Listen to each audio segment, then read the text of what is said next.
Listen closely. One sentence can open a door for years. And one sentence can close a door for years. A message sent in the wrong mood can end a relationship. A small silence in the wrong moment can kill a connection before it starts. That's why today is not just a book summary. This is a reset. Because if talking to people feels hard right now, it's not because you're broken. It's because the world has changed, and nobody taught you the new rules. Let me ask you something simple. Have you ever walked into a room and felt invisible? You wanted to say hi, but your lips froze. You wanted to join the conversation, but your mind went blank. Or you spoke, and later you replayed it in your head thinking, why did I sound like that? If you felt that, you're not alone. Millions of people can scroll for hours, but can't hold a calm conversation for 5 minutes. They can type long messages, but they can't speak one clear sentence when it matters. Here is the real fear behind social anxiety. It's not talking. It's being judged. It's the fear of looking stupid. The fear of being rejected. The fear of being ignored. And that fear quietly makes your life smaller. You stop asking questions. You stop introducing yourself. You stop applying for better jobs. You stop going to events. You stop flirting. You stop building new friendships. Not because you don't want a better life, but because your nervous system says, stay safe. Stay quiet. Don't risk it. And slowly, your world becomes a tiny circle. The same people, the same chats, the same routine. But there's a new problem now, and this is the part most people don't realize. We are living in the attention economy. Everyone is distracted. Everyone is multitasking. People say, I'm listening, while checking their phone. People nod while their mind is somewhere else. We are half present all day. And when you are half present, you can't connect deeply. You can't read energy. You can't feel timing. You can't notice the small signals that make someone feel safe. That's why conversations feel harder today. Not because you got worse. Because attention got weaker. And here's the most important reframe. Communication is not about being interesting. It's about creating comfort. Most people enter a conversation thinking, do they like me? Do I sound smart? What should I say next? That mindset creates pressure. Pressure creates tension. Tension changes your voice, your face, your body. You start performing, and the other person can feel it. But the best communicators do the opposite. They think, how can I make this person feel safe, seen, and relaxed? When you do that, talking becomes simple. Because people don't need you to be perfect. They need you to be present. So in this video, I'm going to share 10 to 12 powerful principles inspired by how to talk to anyone. But I'm not going to leave it as old school tips. I'll upgrade it with 3 modern angles that matter today. First, how to rebuild presence in a distracted world. Second, how to create emotional safety so people open up naturally. Third, how to use calm confidence and simple phrases to lead conversations without trying too hard. And yes, while you learn these skills, you will also train your English. Simple sentences, clear meaning, real-life phrases you can repeat today. So stay with me, because if you learn this, you won't just talk better. You'll live bigger. And we're starting right now. Before you ever say a word, you're already speaking. Your body speaks. Your eyes speak. Your breathing speaks. And people decide how they feel about you in seconds. Psychology calls this first impression bias. Our brain is wired to scan for safety and status quickly. Posture, movement, and facial expression send signals before content ever matters. That means communication begins before language. Let's start with posture. When you enter a room, do not rush. Slow your pace slightly. Keep your shoulders relaxed but open. Back straight, not stiff. Chin level, not lifted high, not dropped down. This posture sends a quiet message. I am comfortable here. Closed posture, crossed arms, hunched shoulders, head down, signals insecurity or defensiveness. Open posture signals confidence and availability. Now think about openness. When someone approaches you, turn your body toward them. Not just your head, your torso too. This is a powerful signal. It says, you have my attention. In today's distracted world, full attention feels rare. Rare things feel valuable. Next, let's talk about the flooding smile. Many people smile too fast. It becomes automatic, mechanical, almost like a social mask. But a powerful smile does something different. You make eye contact first. 1 second. Then let the smile slowly appear. Not big. Not exaggerated. Just warm. Natural. It should look like the person caused the smile. This creates emotional impact. It feels personal.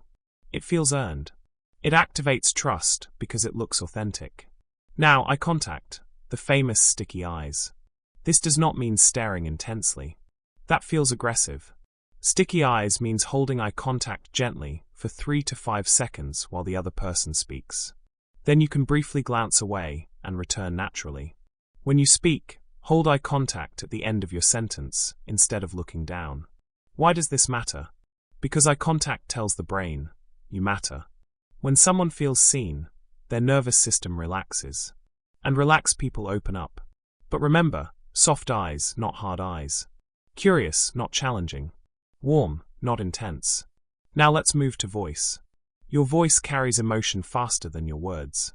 Research shows that tone often influences how messages are received more than content in emotional conversations.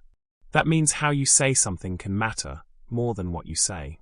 There are 3 simple elements to control: pace, pause, and warmth. First, pace. Most nervous people speak too fast. Fast speech signals anxiety. Slow down slightly. Not too slow, just enough that your words feel intentional. Imagine placing each sentence gently on the table instead of throwing it. Second, pause. A 1 to 2 second pause before answering makes you look thoughtful and confident. Silence is not awkward. It is powerful. When someone asks you a question, breathe. Then speak. Third, warmth. Warmth comes from breath. If your breathing is shallow and fast, your voice becomes tight. If your breathing is slow and deep, your tone becomes stable.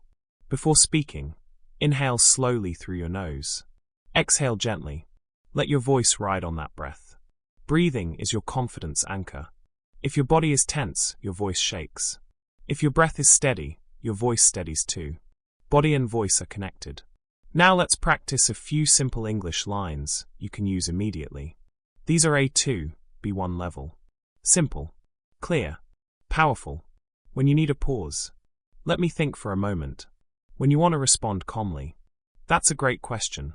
When you want to share your view. Here's what I believe. When you need time. I need a minute to consider that. Say them slowly. Add a small pause before speaking. Keep your shoulders relaxed. Look at the person gently. Practice in front of a mirror. Notice your face. Notice your pace. Notice your breathing. Presence before words. Energy before language. Because before people trust your ideas, they trust your energy. And once your presence feels grounded and warm, your words begin to carry weight. Here is a truth that changes everything. People do not need you to be impressive. They need you to feel safe. Most conversations fail not because someone lacked vocabulary, but because the other person did not feel emotionally safe. In today's world, people are judged quickly, interrupted often, and half-heard almost everywhere. So when someone finally feels fully listened to, it feels powerful. Let's reframe communication. Your goal is not to sound smart. Your goal is to create safety. And safety is built through one core skill: listening. Not waiting to speak. Not planning your next sentence. Real listening. Here is a simple active listening framework you can use in any conversation. Listen, echo, validate, clarify. Step 1. Listen. This sounds obvious, but it is rare. When someone speaks, stop preparing your answer. Maintain soft eye contact. Keep your body open. Nod gently. Let them finish. Most people interrupt because they are excited, impatient, or insecure. When you let someone complete their thought, you send a message. You matter. Step 2. Echo. But here is where most people misunderstand. Do not only echo their words. Echo their emotion. If someone says, "I've been working so hard lately," the emotion may be exhaustion. If you reply, "Oh, you're working hard too," you miss the emotion. Instead say, "That sounds exhausting." Or, "You must be really tired." You are not repeating information. You are reflecting feeling. Another example. They didn't even call me back after the interview. Instead of saying, "That's bad," try, "That must feel disappointing." Can you feel the difference? The second response creates emotional safety. It says, "I see your inner world." Step 3. Validate. Validation does not mean agreement. It means acknowledging the person's emotional experience. You can say simple sentences. "That makes sense. I understand why you'd feel that way. I can see why that was difficult." When someone feels validated, their nervous system relaxes. They move from defense to openness. Step 4. Clarify. Now that safety exists, you ask a gentle, open question. What was the hardest part? How did that affect you? What are you thinking of doing next? This is how conversations deepen. Now let's talk about names, because a person's name is powerful. When you use someone's name early in conversation, you create connection. But do it naturally. If someone says, "Hi, I'm Daniel," you can reply, "Nice to meet you, Daniel." Later in conversation, use it once more. "That's an interesting point, Daniel." Not every sentence. Just once or twice. Now, how do you remember names? Use association. Connect their name to something visual or familiar. If you meet someone named Lily, imagine a flower. If you meet someone named Mark, imagine a marker pen. Then repeat the name once out loud. Repetition strengthens memory. Name plus image plus repeat equals retention. When you remember someone's name the next time you see them, you instantly move from stranger to someone special. Now let's solve another common problem. Small talk that dies. Most small talk fails because questions are closed. Did you enjoy the event? Yes. Silence. Instead, use open-ended questions. Instead of, "Was your day good?" Ask, "What was the most interesting part of your day?" Instead of, "Do you like your job?" Ask, "What made you choose that job?" Instead of, "Did you enjoy the movie?" Ask, "What did you think about the ending?" Open-ended questions invite stories. Stories create connection. And here is a modern angle. In the attention economy, people rarely get space to talk fully. When you ask thoughtful questions and truly listen, you become rare. Rare equals memorable. You can also use simple English practice lines. "Tell me more about that." "How did you feel?" "What happened next?" That sounds important to you. Practice saying them slowly, with calm voice, with eye contact, because the goal is not to control the conversation. The goal is to create space inside it. And here is the deepest insight of this section. People do not remember your perfect grammar. They remember how safe they felt when speaking with you. When someone feels safe, they open up. When they open up, they trust you. When they trust you, connection becomes natural. And connection, not cleverness, is what makes you unforgettable. Now we move from connection to leadership. Once you can make people feel safe, the next level is learning how to guide the energy of a conversation without dominating it. This begins with something simple but powerful: the power pause. Most people answer immediately because silence feels uncomfortable. But confident communicators pause for 1 or 2 seconds before speaking. That small pause signals control. It shows you are thinking, not reacting. If someone asks, "What do you think?" instead of replying instantly, pause, breathe, hold eye contact, then respond calmly. That's an interesting point. Here's how I see it. That brief silence gives your words weight. Body language supports this leadership. Use the big baby pivot. When someone talks to you, turn your whole body toward them, shoulders, chest, feet. Not just your head. This signals full attention. Combine that with stillness. Limit fidgeting, tapping, or shifting. Stillness communicates confidence because it shows you are comfortable in your own space. Movement without purpose often signals anxiety. Next comes energy management. Humans naturally mirror each other, so you can match about 10 to 20% of someone's energy to create connection, but then lead with calm. If someone is anxious and speaking fast, don't mirror their chaos. Acknowledge their energy lightly, then slow your tone and pace. For example, if they say, "I'm so stressed, everything is overwhelming," you might respond warmly but slowly. "That sounds like a lot. Let's slow it down for a second. Your calm becomes the anchor. Research on emotional regulation shows that people subconsciously sync with the most stable nervous system in the room. If you stay steady, others follow. Leadership also requires boundaries.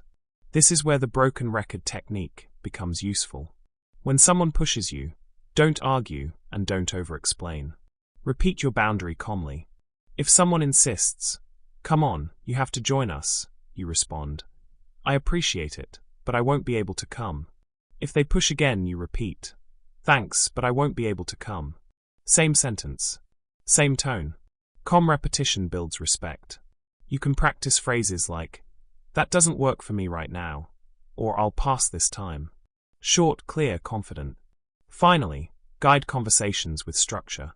The brain loves organized stories. Use a simple framework: situation, struggle, shift, lesson.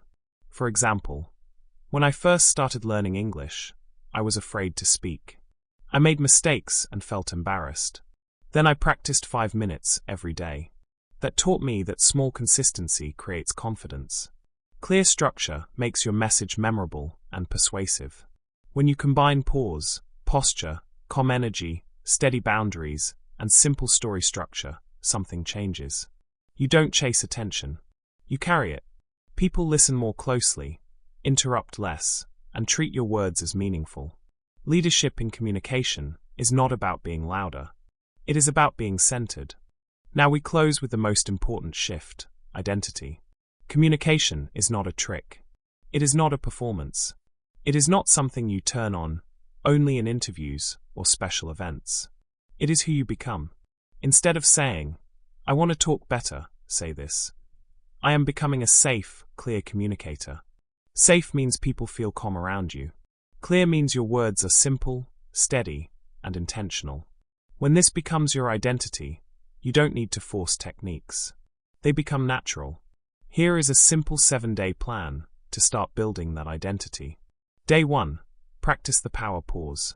Before answering any important question, pause for 1 or 2 seconds. Breathe. Then respond calmly. Day 2. Focus on presence. When someone speaks to you, turn your whole body toward them and limit fidgeting. Day 3. Use one open-ended question in a real conversation. For example, what was the most interesting part of your day? Day 4.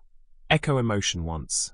If someone says, "I'm exhausted," reply with, "That sounds really draining." Day 5.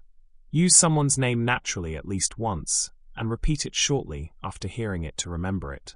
Day 6. Practice a calm boundary. Say one clear, "No, thank you," without over-explaining. Day 7. Share one short story using situation, struggle, shift, lesson. Small daily practice creates strong communication habits. If this helped you, like this video to remind yourself that clarity is power. Subscribe to Inspire English Stories to keep improving your English and your confidence at the same time. And comment below, "I'm practicing today." Because the way you speak is not just sound. It is identity.